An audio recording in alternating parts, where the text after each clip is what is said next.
So good morning and welcome back to our Intro to Meditation course. And one of the concepts of meditation is settling. The idea that we sit also to allow our system to settle. When we're agitated, when we're anxious, when we're caught up in things, there can be a lot of uplifting kind of energy, tension, the shoulders go up, the tensions in the face, there's kind of contractions that go on, and we're kind of either contracting away or closing down or reaching out, or so all these ways in which we get activated both physically and mentally.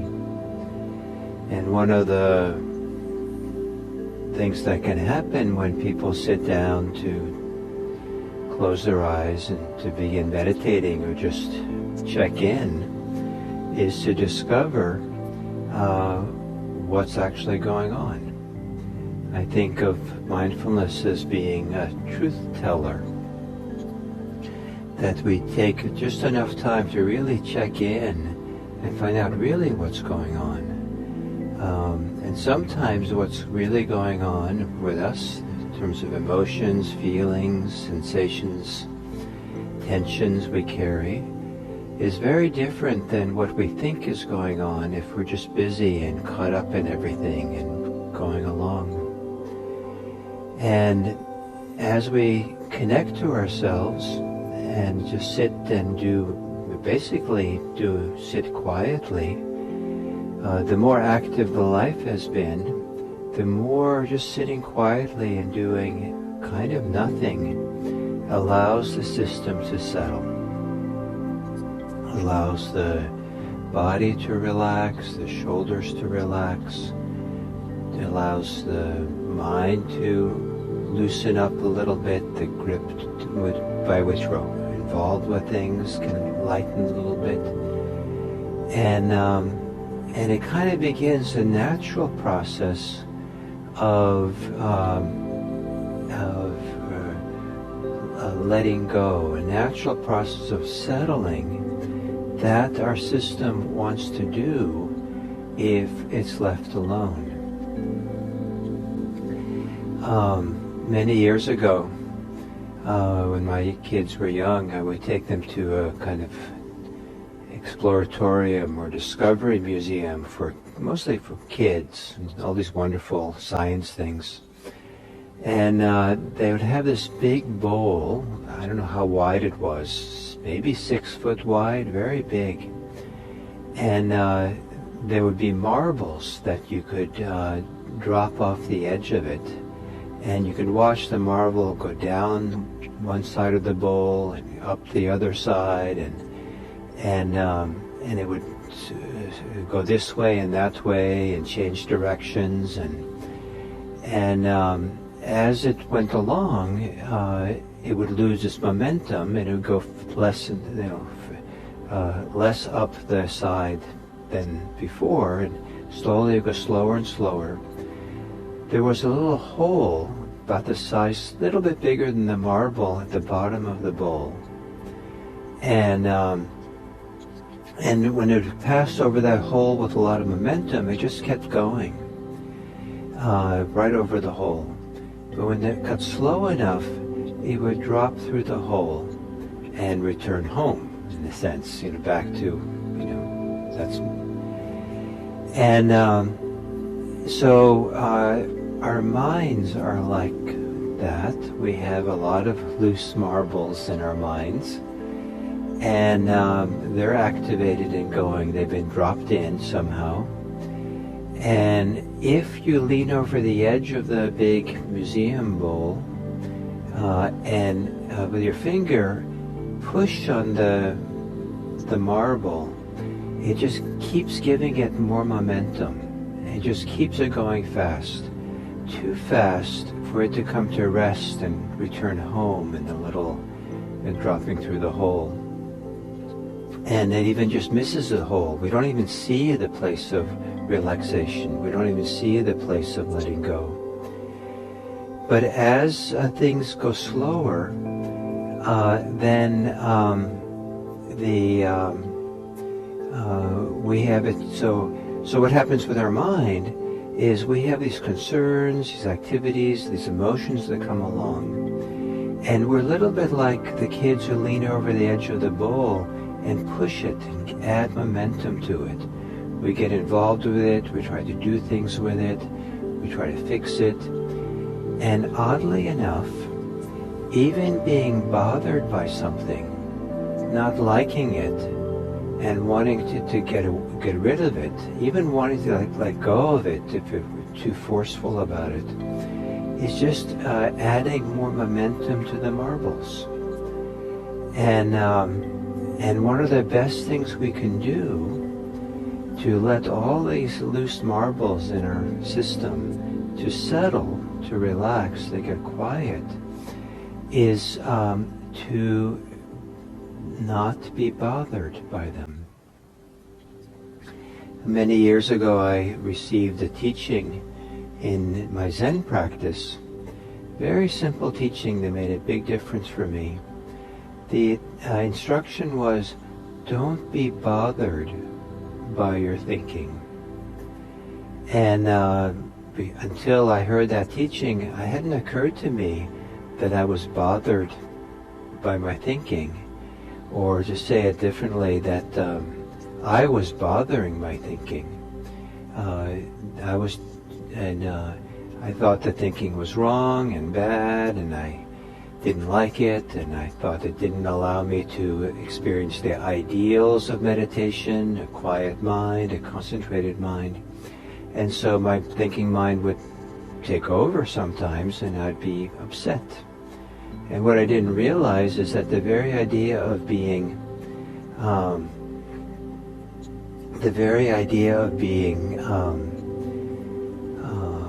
upset, surprisingly, is just pushing those marbles, giving them more momentum over and over again. So is it reasonable to sit in a quiet way and not be bothered?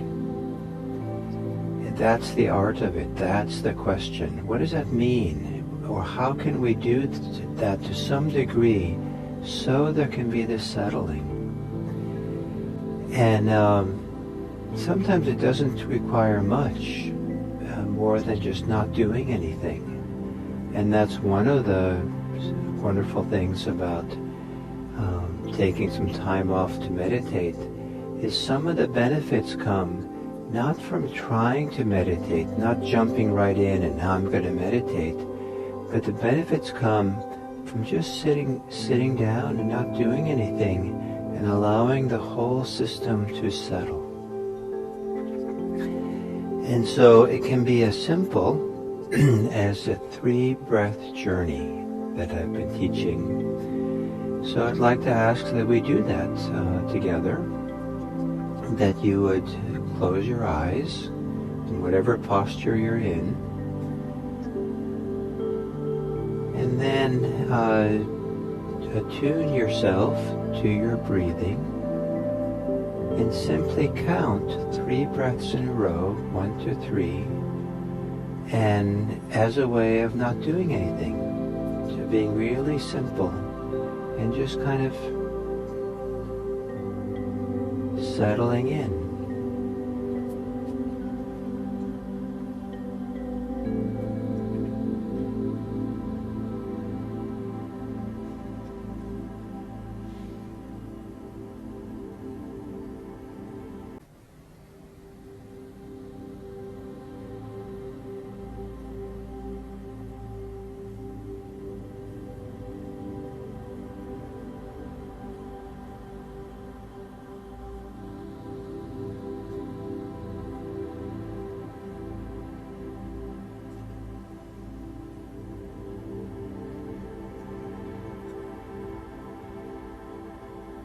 And then you can open your eyes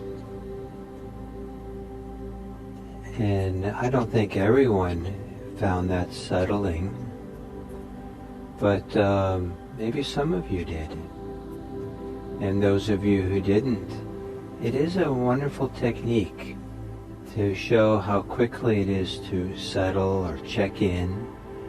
Sometimes the function of it is not to settle or relax, but the function of that 3 breath journey is just to discover what's happening here in a way that maybe we didn't know. One of the wonderful or important aspects of ongoing meditation, whether it's sitting every day on a regular basis or doing a day-long retreat or longer, where there's a sustained attention over time. Over time, we start seeing patterns of what goes on. And some of these patterns might be a little bit invisible unless we have the regular observation of what's happening. And some of that has to do with our emotional life. Some people discover through practice that they are persistently anxious. They didn't really know that. They didn't know that was a background kind of mood or background of anxiety or fear that was there kind of in everything they do. A sense of heightened danger, sense of being alert and paying attention and for danger and protecting oneself. And that have that all the time chronically has a cost. It's tiring, it's stressful, it's interfering with the deeper settling, interfering with the other emotions that are allowed to come and be there and supportive. Some people find that there's a chronic resentment or even simmering kind of anger or hostility even. It's very subtle, and maybe other people don't even notice it, but it's there kind of persistently in the quiet corners of the mind. And so as we get still and quieter, and we keep doing the meditation, we start seeing some of the patterns, some of the top tunes that we have. And that can be around our mood, our emotional life, not just what's on the surface that we know and see every day, but what we see deeper and deeper. And so the theme of yesterday and today is mindfulness of emotions. And emotions are a very important part of our life. And as I said yesterday, we want to respect them. We want to give them an important place in our lives. Not too important and not dismissive of them. Some people will shut off their emotions, be distracted from them, not think they're important, and they're the kind of not part of their day-to-day experience, not very important. And other people, it's very important. Some people over-prioritize their emotions, and everything is about how they are feeling their emotions, and that's the measure of everything. And the idea is to some place abide in the middle way, and that different people with the middle way is different, for sure. Some people are naturally more emotional, some people less so. But the middle way, we're not pushing our marbles, we're not spinning them and keeping the momentum going because we're involved in actively participating or reacting to them. And find that middle way. I'm just allowing the emotion to be there. And so there is a 4-part practice that is helpful with being mindful of emotions. And it has the acronym RAFT, R-A-F-T. And the R stands for recognizing. And it's to have this clear recognition, or this little bit freeing recognition. Oh, this is anger. This is fear. This is, delight. And you don't have to say this to yourself, but this is, to add that to the recognition, is meant to demonstrate that there is a kind of stepping back and kind of like, oh, that's how it is, as opposed to staying in the middle of the emotions and kind of recognizing it's there, but kind of being entangled with it. It's kind of opening up or stepping back, or getting the bird's eye view. Oh, this is how it is. This is what's happening now. So recognition. The A stands for allowing. And that allowing means we're not, giving momentum to the marbles. We're not kind of fueling it or adding to it or reacting to it. Every emotion, one of the beautiful things about mindfulness practice is the way that it can respect and allow for any emotions and all emotions that we have. In the context of meditation, no emotion needs to be censored, no emotion needs to be something ashamed of for having. Even feeling shame doesn't have to, you don't have to feel shame for it. You don't have to be afraid of anything, of emotions. The idea is this is a place to open up and really learn the art, the skill of letting the emotions be coursing through us, let it be in our emotion, in our bodies, but without getting caught by it or pushed around by it. That kind of freedom. It's kind of like if you put dams in the river, or things that block the flow of the stream. It blocks it, and it acts in funny ways, and pours over the sides in funny ways, maybe causes damage. When we block or interfere or do something with our emotional life, it's generally not so useful for us. But when you remove the dams, remove the blockages in the stream, it can flow freely and move, and it becomes much safer for everyone. So the same thing with our emotions, to not have any blockages and just kind of open. So this allowing of our emotional life. It's not easy to do by any means. None of this is easy at times.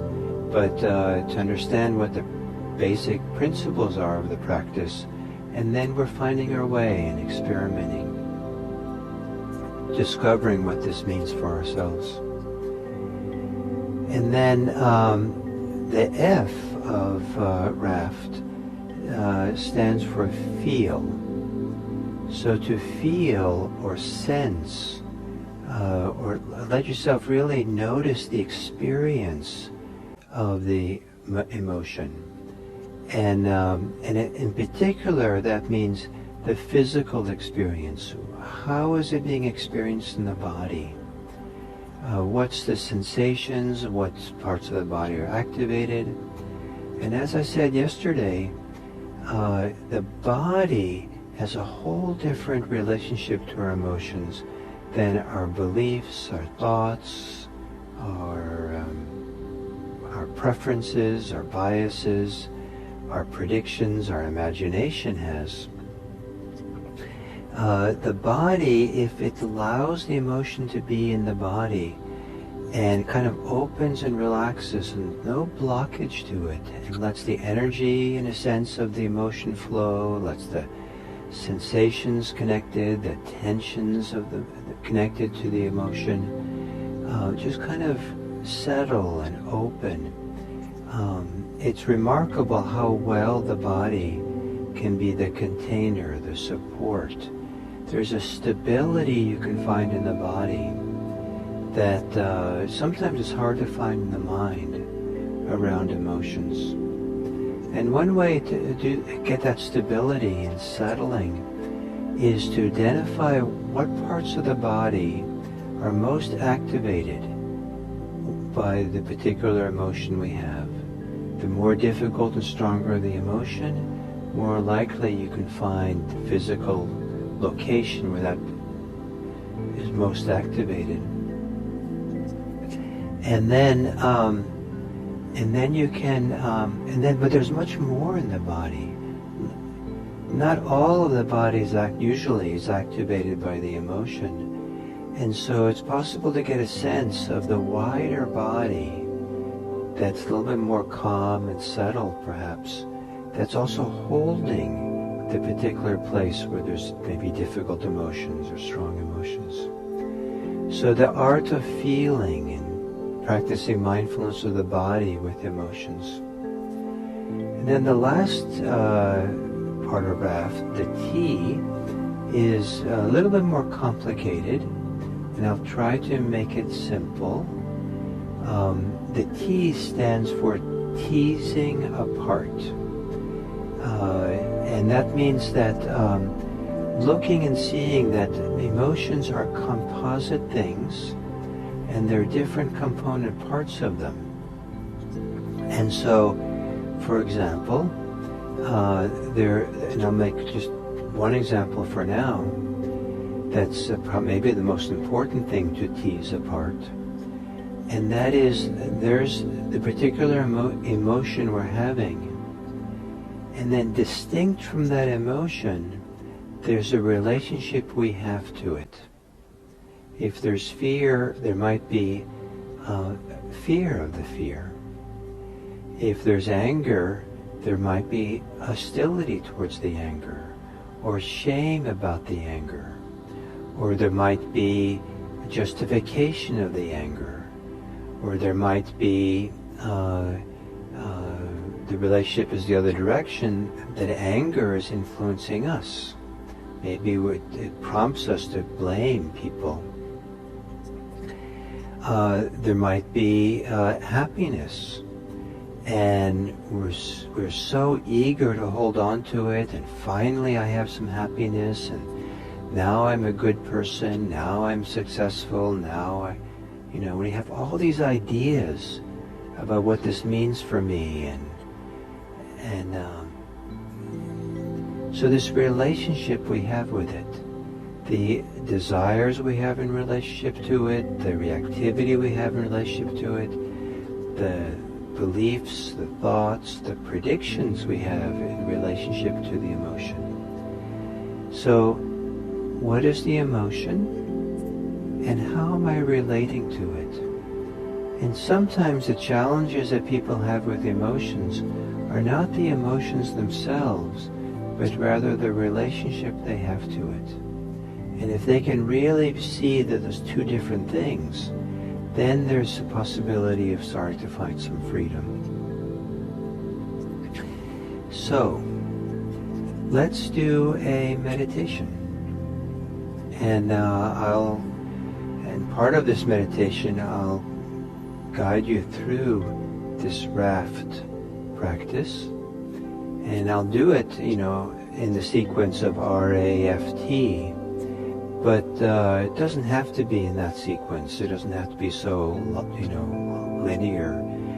It could be that at different times, different ones of these four practices is the one that is most important. And it doesn't have to be fast either. You can spend a long time with any one of these four different aspects of emotion. A little bit based on what you think is nice and what you enjoy. So, to take a meditative posture, a posture that for you expresses both an alertness, but also a relaxation, maybe a sense of calm.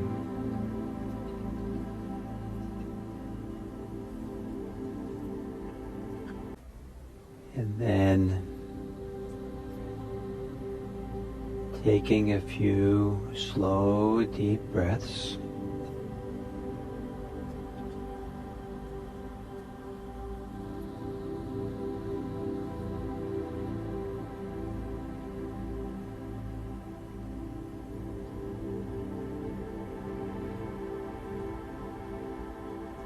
And you might, as you take a deep breath, at the end of the exhale, a little bit linger with the exhale and let there be half a second of a pause before you breathe in, and then breathe in a deep breath.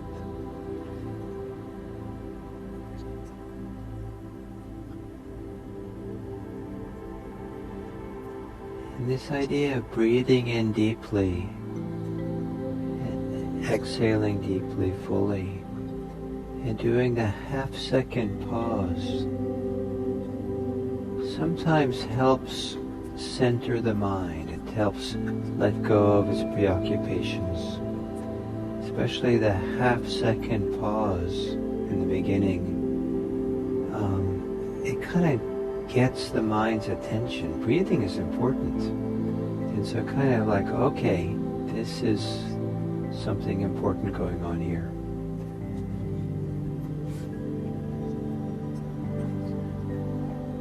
Then let your breathing return to normal.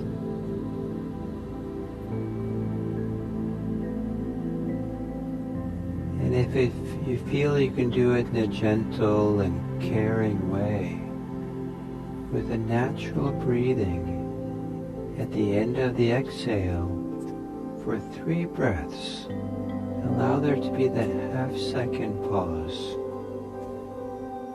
Just so that it helps you get gathered or settled. Like, this is important here, being with the breathing.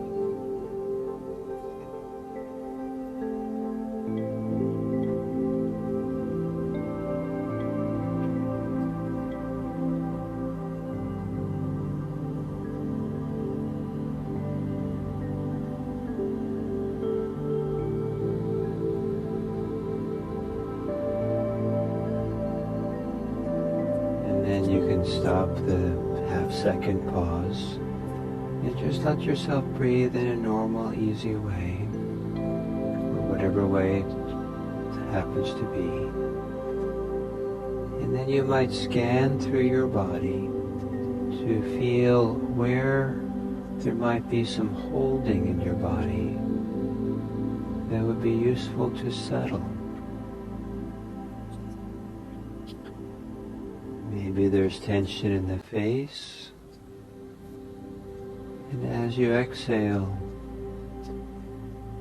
allowing the muscles of the face to relax away from the skull.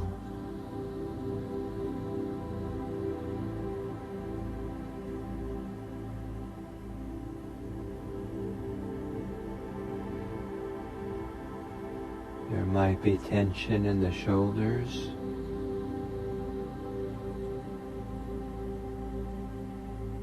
You might, as you exhale, relax the shoulders, allowing the pull of gravity to tug at them slightly.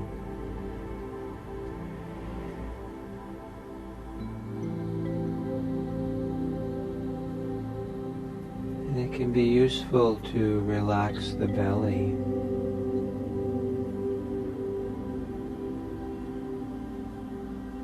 Sometimes relaxing the belly helps the whole area feel fuller, to expand.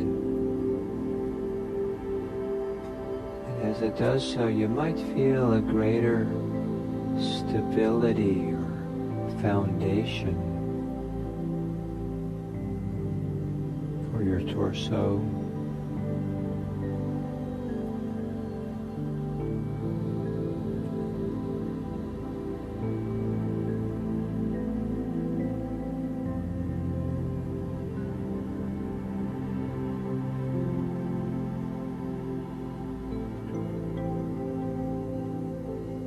And then for the next 5 minutes or so, we'll sit in silence, practicing mindfulness of breathing, practicing not trying to do too much, except continually getting out of your own way, to let your whole system settle. Getting out of your own way can mean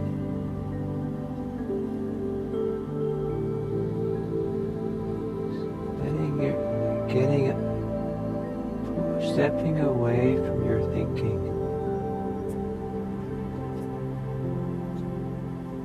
Not be so involved in whatever you're concerned with. And instead, to let yourself be simple.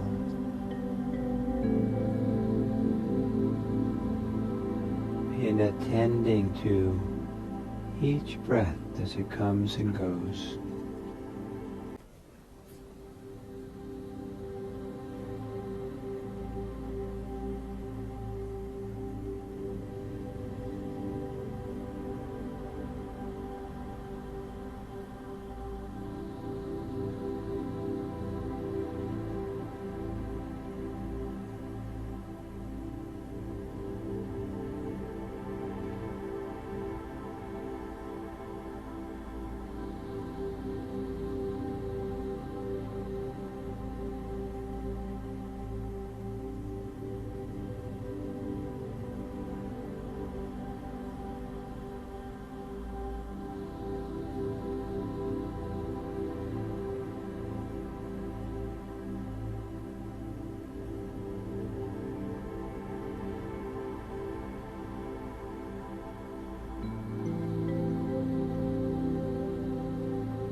then we can do a little mindful exercise around emotions, feelings.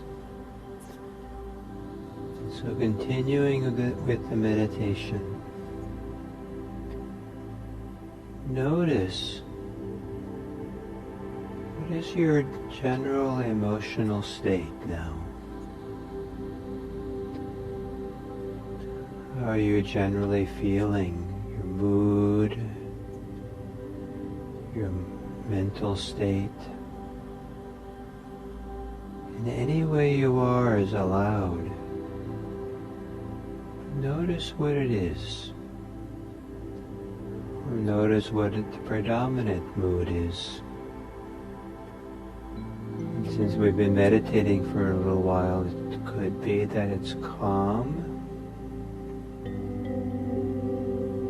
There could be some contentment and sense of ease.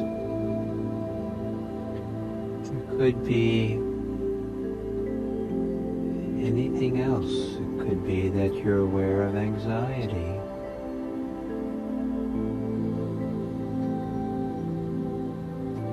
Or impatience. Boredom.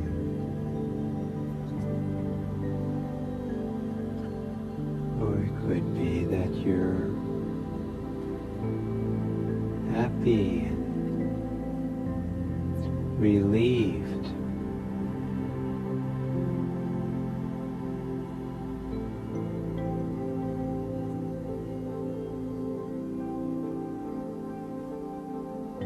Whatever that you're feeling, and it could be very subtle,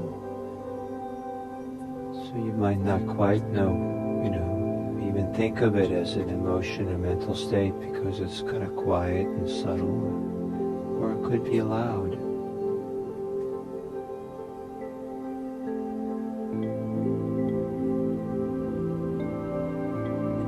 And even if you feel nothing at all emotionally, it also is a kind of emotion, kind of a blank or a lack or something. So whatever it might be, see if you can quietly, peacefully recognize it. Maybe with a mental note, calm, happy, afraid, irritated, whatever it might be.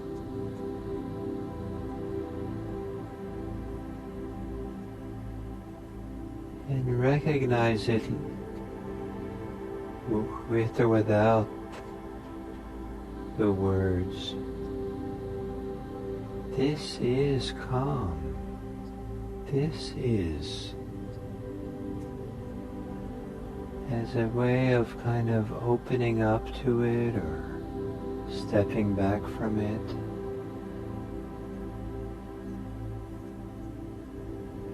Finding maybe a little bit of freedom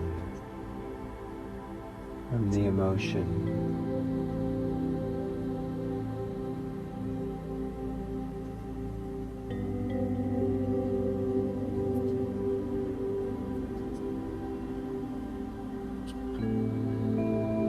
And then having recognized it,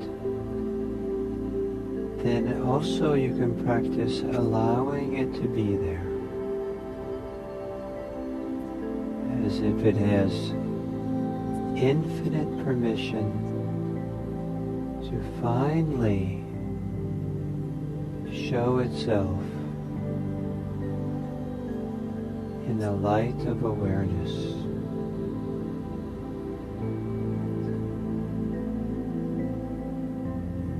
Like something that's been kept in the dark for a long time and finally has a chance to stand in the sun. Allow whatever emotion you have there, allow it to be there. And be known in awareness.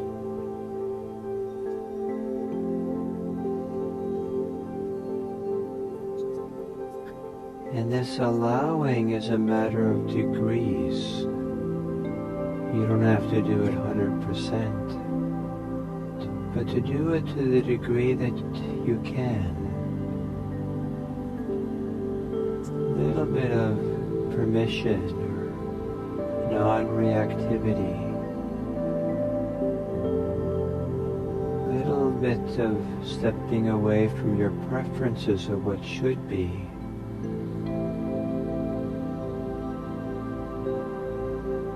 Instead, allowing it to be as it is.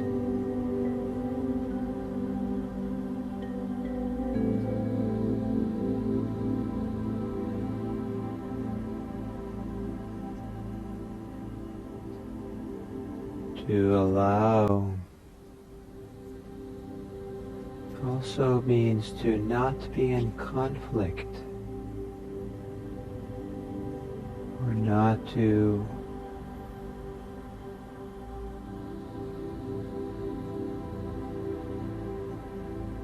react to the emotion with our preferences, allowing it to be there.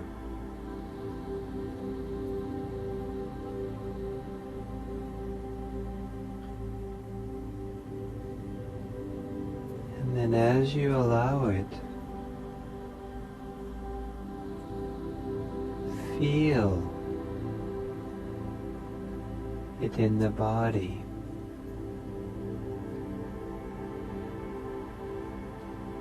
If it's not very clear where it is in the body,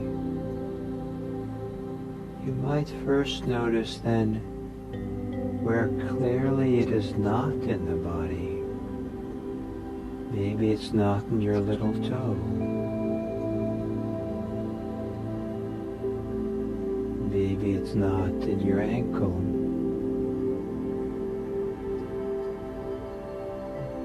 Maybe it's not in your whole anywhere in your legs. And by a calm process of elimination, we might realize, oh, it's mostly in the chest. It's not very strong, but it's mostly in the belly, or in the face, or the throat.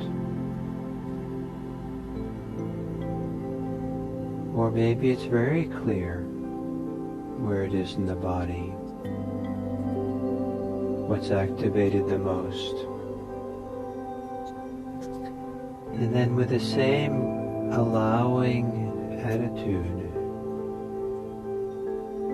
feel the physicality, the sensations of the emotion, and allow them to be.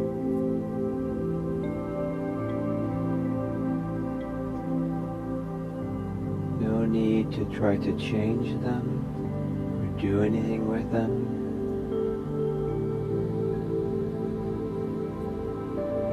Maybe it's the allowing that lets them settle.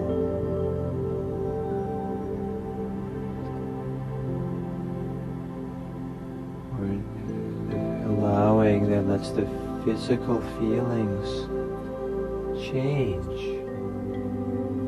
unfold, evolve, trusting that if you feel it in your body, whatever way it unfolds is okay.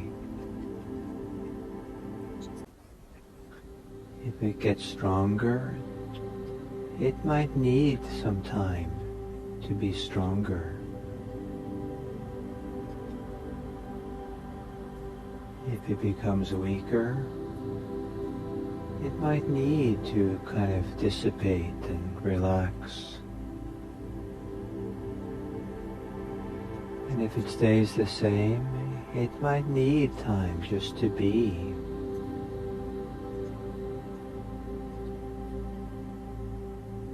So feeling it in your body, allowing it to be in your body.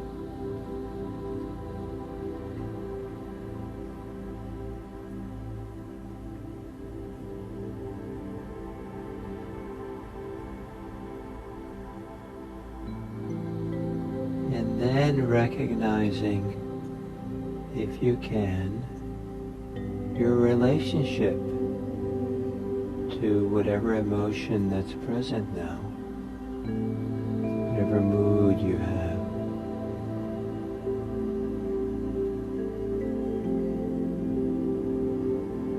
That might involve recognizing your preferences, the ways you lean towards or pull away from, contract or open up to.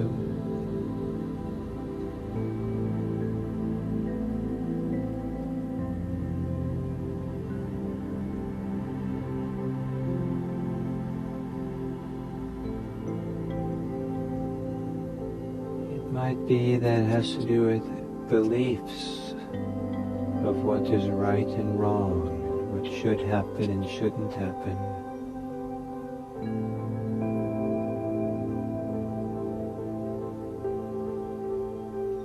Or it might have to do with beliefs about what this emotion says about who you are, how you use it to define yourself.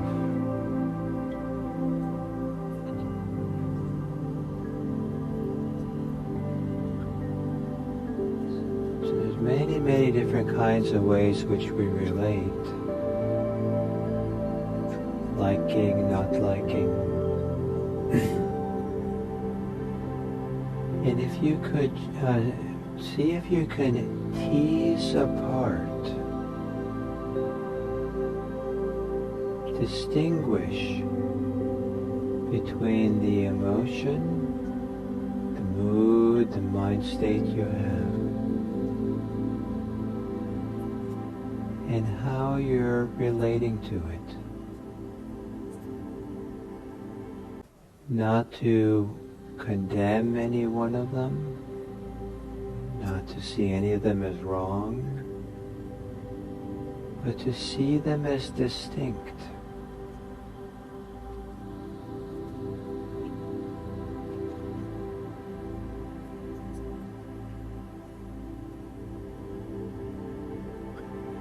And in a sense, to free your emotion from the involvement of how you react and relate to it.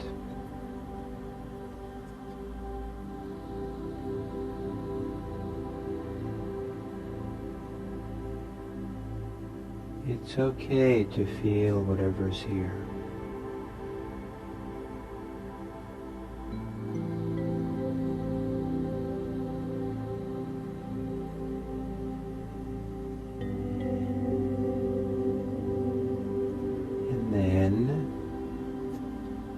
To come back to your breathing.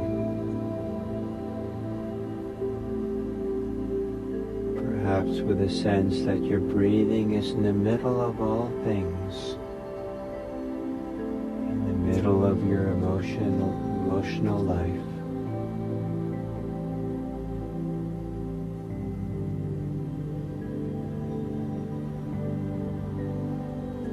And it could be you do a 3-breath journey,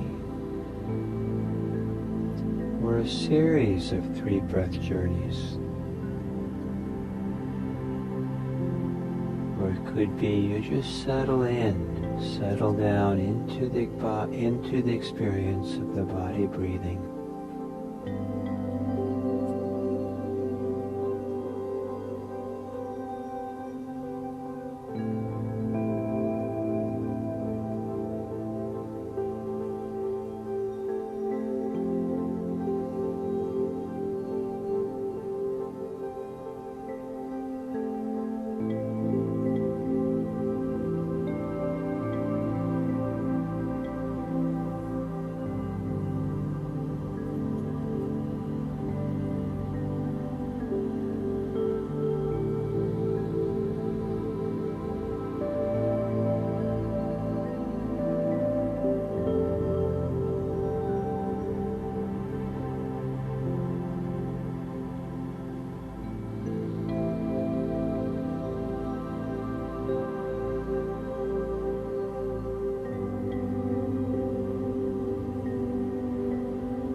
to end this sitting,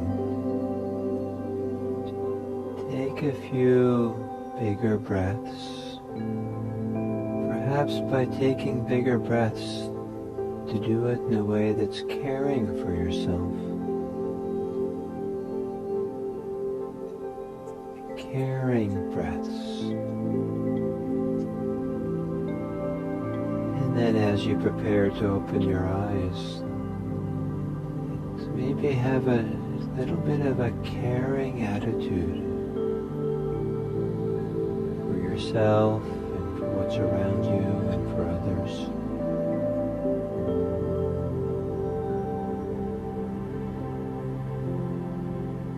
And as you hear the bell, you can open your eyes.